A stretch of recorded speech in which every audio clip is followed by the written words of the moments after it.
Salam Indonesia, salam Nusantara dari Sabang sampai Merauke, dari Mangan sampai Pulau Rote. Tuhan Yesus memberkati kita semuanya. Hidangan pagi sudah tersedia, sarapan pagi 5 menit bersama dengan firman. Tuhan Yesus memberkati kita semua. Sebelumnya mari kita berdoa. Kami mau tetap hidup, mau mempertahankan iman kami dalam iman yang suci di hadapan Tuhan. Di dalam nama Yesus kami bersyukur dan berdoa. Haleluya, amin.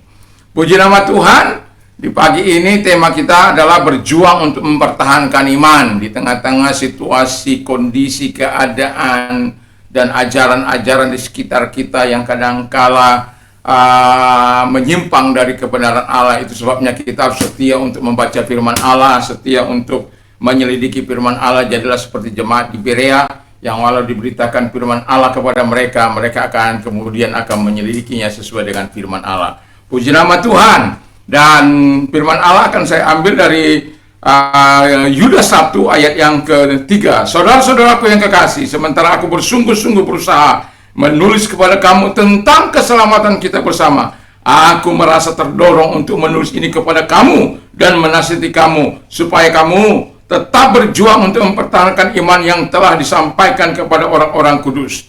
Nah, kalau kita membaca surat Yudas ini, maka dia akan berfokus kepada yang pertama, yaitu untuk melawan ajaran-ajaran yang tidak menyenangkan, atau ajaran bidat-bidat, atau guru-guru palsu, atau gnostik pada waktu itu.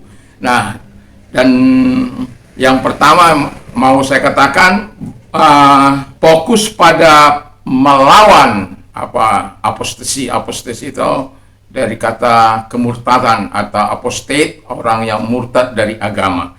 Nah, orang yang murtad, mereka akan berbalik dari kebenaran Allah, menyalahgunakan kasih karunia seperti yang kita baca, melampiaskan hawa nafsu, menolak ketuhanan Yesus, tidak percaya kepada Yesus Kristus. Dan Alkitab mengatakan mereka akan dihukum. Lalu yang kedua, kata firman Allah, yang dilawan adalah false teacher. Jadi false teachers ini adalah orang guru-guru palsu. Jadi mau saya berpantun. Ada kalanya si penyesat datang untuk merusak dasar iman kita. Anda sebagai murid pejuang, peganglah teguh kebenaran Tuhan kita. Haleluya, mantap. Jadi guru-guru palsu ini menolak ketuhanan Yesus Kristus. Ya, pengajaran mereka yang begitu luar biasa. Ya, menolak ketuhanan Yesus, merusak iman orang-orang percaya pada waktu itu. Kalau mereka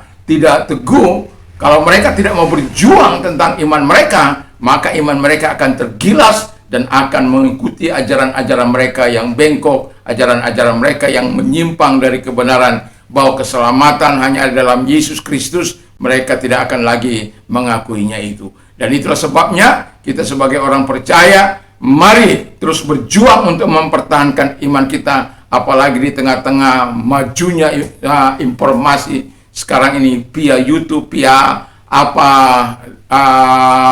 Facebook, Twitter, dan lain sebagainya. Tetap berjuang mempertahankan iman kita kepada Yesus Kristus.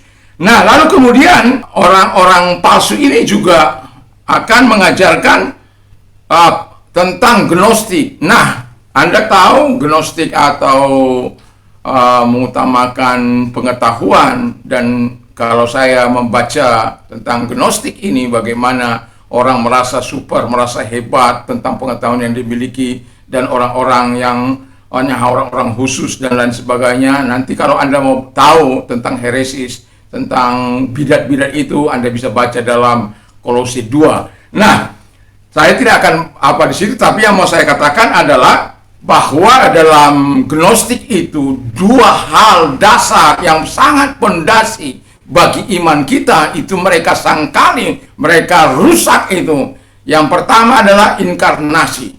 Jadi bahwa Yesus menjelma, datang ke bumi ini, dia datang sebagai manusia, ya, adalah pada mulanya dia adalah firman, kata firman Allah, dan hidup di tengah-tengah kita. Dia berada. Orang-orang percaya pada waktu atau gereja mula-mula melihat dia ada. Dan itulah sebabnya mau saya katakan, mereka mencoba merusak ketuhanan daripada Tuhan Yesus. Dan dengan membawa mengagung-agungkan pengetahuan itu tidak salah. Tetapi apabila dia merusak iman kita, maka itu akan menjadi kekacauan. Nah, soal etika yang kedua, soal etika Kristen. Jadi kalau kita orang percaya dalam Kristus, harus hidup dalam ketaatan, dalam kebenaran, dan melakukan apa yang baik dan benar di hadapan Tuhan. Puji nama Tuhan. Sebagai terakhir, ada guru palsu di dunia ini untuk sengaja mengajar ajaran sesat. Yesus guru agung kita, pengajar kebenaran sekaligus penyelamat. Tuhan Yesus memberkati. Selamat pagi, selamat berkati. Mari kita berdoa. Tuhan Yesus berkati firman-Mu. Kami mau tetap hidup dalam Engkau. Dalam nama Yesus, haleluya. Amin.